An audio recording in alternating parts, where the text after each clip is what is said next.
everybody! Welcome back to my YouTube channel, and if you are new to my channel, thank you so much for clicking this video. So, uunahan ko na kayo guys because probably you're going to ask me kung ano ba talaga ang importance ng undertone sa buhay natin. Okay, so I'm gonna break it down to you guys. Ngayon kasi modern age na tayo and everything is accessible online.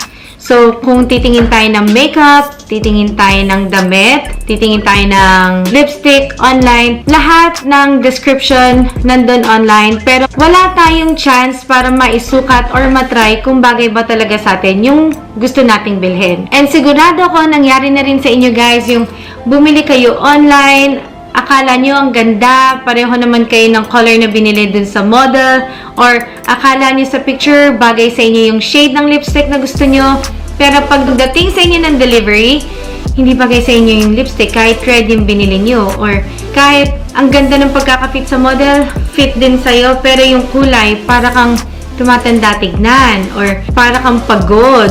Or in short, hindi ka blooming dun sa kulay na napili mo. Doon papasok guys ang undertone. So, this vlog is very informative guys. So, I hope you learn a thing or two on this video. Because guys, I will be sharing with you some tips and tricks kung paano nyo malalaman kung ano yung undertone nyo and kung ano yung mga kulay na bagay sa undertone mo kahit maputi ka pa, maitim. And I'll be sharing with you guys kung ano yung mga perfect colors that will suit you best, which is flattering according to your skin tone.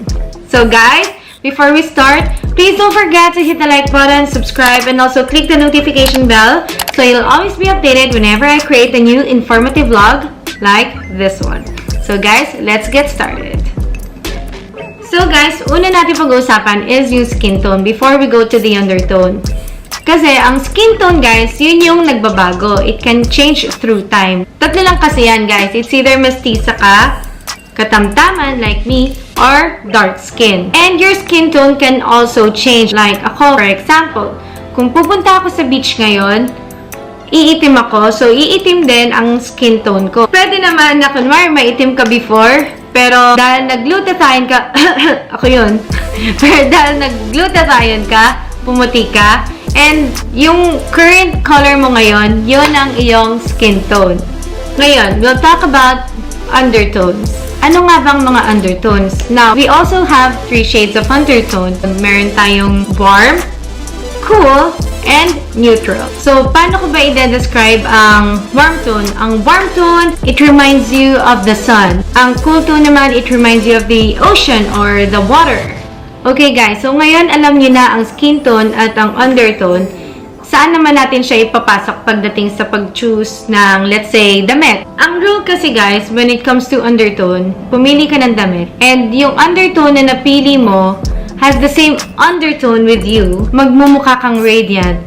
Magmumukha kang glowing ang skin. Ayan, parang mas mukha kang blooming. Yan ang magiging effect sa'yo ng undertone. Pero kung ang napili mo naman has the opposite undertone that you have, iba naman ang magiging effect niya. You will look older, you will look dry, you will look pagod, and hindi siya magko-compliment, and it will not flatter you. Kahit makeup pa yan, kahit damit pa yan. So, here are the quick steps kung paano nyo ma-identify kung ano talaga ang undertone nyo. First step is to face your window. Kailangan natural light ang gagamitin natin, hindi ring light guys. Kasi kung ang gamit natin guys is yung ring light or fluorescent light, hindi natural light, it will totally screw the results. So, it's better that you are doing this during daytime. First one that we're going to try is the veins test. Kasi ito yung parang pinakamadali nyong matignan if you don't have the other resources. Observe nyo yung wrist nyo and observe your veins kung ano yung mas prominent na color na nakikita nyo. So, if you are seeing more of blue and purple on both of your wrists, then it probably means you are cool tone. But, if you are seeing more green veins, then you are warm tone. Second test na gagawin natin is jewelry test. Ito guys, sobrang dali lang nito. Check your jewelries. Obserbahan nyo kung ano yung pinakamaraming color ang meron kayo. Mas marami ba kayong gold or mas marami kayong silver? Kasi maybe subconsciously alam nyo na sa sarili nyo kung ano ang inyong undertone, pero medyo baka hindi lang kayo aware. Or maybe baka mahilig din kayong mag-collecta lang ng silver because you think it looks good on you. Ayun pala, yun pa pala yung nagdradrag ng skin nyo pababa. Hindi kayo naglo-glow. So, if you wanna do this test with me, if you think you're choosing the wrong jewelry, then let's do the jewelry test. So, all you have to do is to hold the silver and gold jewelry close to your neck and to your chest. Guys, wag sa face kasi pag sa face nyo nilagay, it will totally mess up with your results kasi ang face natin is mostly red, and especially if you're wearing makeup, hindi nyo nakikita yung totoong kulay ng balat nyo. So, kailangan neck to chest area ang pagbabasihan natin. So, all you have to do is to compare. Ilagay nyo muna yung gold jewelry close to your neck and to your chest and observe kung mas naglo-glow ba yung skin nyo. Do you look more radiant? Hindi ba kayo umiitim? Tignan dun sa jewelry na suot nyo. Then, if it is the same result that you have with me, then you are warm tone. But now, if you are going to put naman, as you can see guys, I don't have a lot of silver jewelries because I already know subconsciously before na mas bagay talaga sa akin ng gold, hindi dahil pa-social siya or whatsoever, but because it complements my skin tone. So now, like what I'm doing in this video, I placed it next to my neck and close to my chest, and tignan niyo yung nagiging effect ng kulay sa akin. Parang mas umiitim ako tignan, and I look darker and walang glow yung skin ko. Kumbaga, parang I look dry. Parang nakakatanda pati yung kulay for me. So, obviously, silver is not my color. But if it looks good on you, then you are probably cool toned. And lastly, guys, for the last step, all you have to do is to get a bond paper, or kung wala kayong makita, get a clean tissue and put it also next to your neck and close to your chest. And now, obserbahan naman natin. For me, in this video, I used a bond paper para mas makita niyo yung effect ng bond paper sa skin ko because it's too wide. So now, pag dinikit natin yung bond paper close to our neck and to our chest, tignan nyo kung ano yung magre-reflect na kulay dun sa bond paper sa skin nyo. Does your skin tend to be more reddish nung nilapit nyo yung bond paper? Or mas naging yellow or mas naging warm yung skin nyo? Kung ang kulay na mas nag-a-appear sa skin nyo is more on to reddish side, then you are cool toned. But if nag-a-appear siya na more on yellowish, then you are warm toned. Kung sa lahat ng test na ginawa natin is hindi ka pa rin makapag-decide because you're seeing two colors for you, then you are one lucky biatch because you are neutral tone.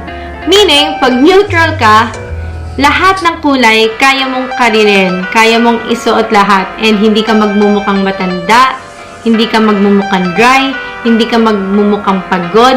Instead, mukha kang blooming palagi, mukha kang radiant.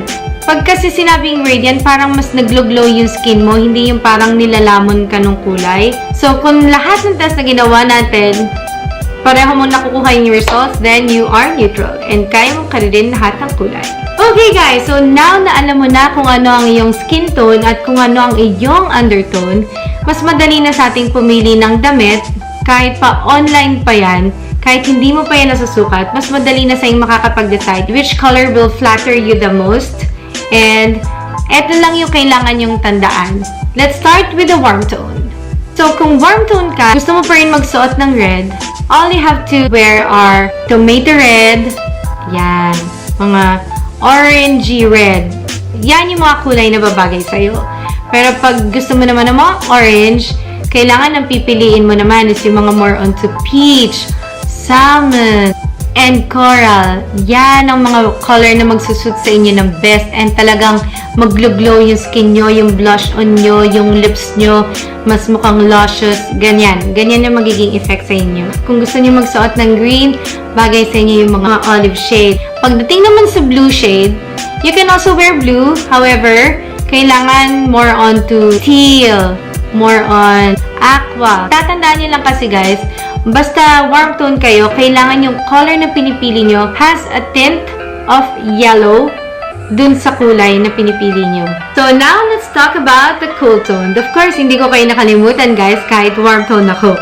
So, now, pagdating naman sa mga cool tone, if you're going to choose red, dapat you are more into mga jewel stones. Yan, dyan kayo mas magmumukhang elegante, mas mukha kayong blooming, mas mukha kayong radiant.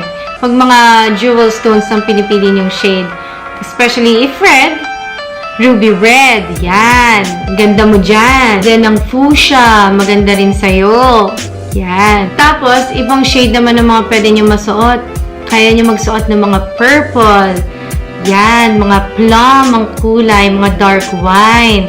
Yan. That will suit you best. Ngayon, kung gusto nyo naman ng green, kailangan mga emerald green naman. Yan, mga dark tone, mga jewel tone. Pagdating sa blue, mga dark blue talaga. Yan yung mga kulay na babagay sa inyo. So, kailangan naman, pag cool tone ka, ang kailangan mo lang tatandaan is wala siya dapat hint of yellow, kundi more on hint of blue para malaman mo na cool tone yung kulay na pinipili mo. Pag cool tone yung pinili mo damit, mas babagay sa skin tone mo and sa undertone mo. Therefore, mas mumukha kang blooming. So guys, that's the end of this informative video na ginawa ko for you guys. Sana next time na mag-online shopping kayo, ma-perfect yun na yung kulay na mabibili nyo, yung perfect shade of lipstick, perfect shade of foundation, blush on, whatsoever na gusto nyong piliin. Sana ma-perfect nyo siya by knowing your own skin tone and your own undertone. So, I hope you guys enjoyed this vlog. And if you did learn something from this video and enjoyed it, please don't forget to hit the like button. If you do have any questions for me, please don't forget to hit me up in the comment section down below. And I'll see you guys on the next one. I love you all. Bye!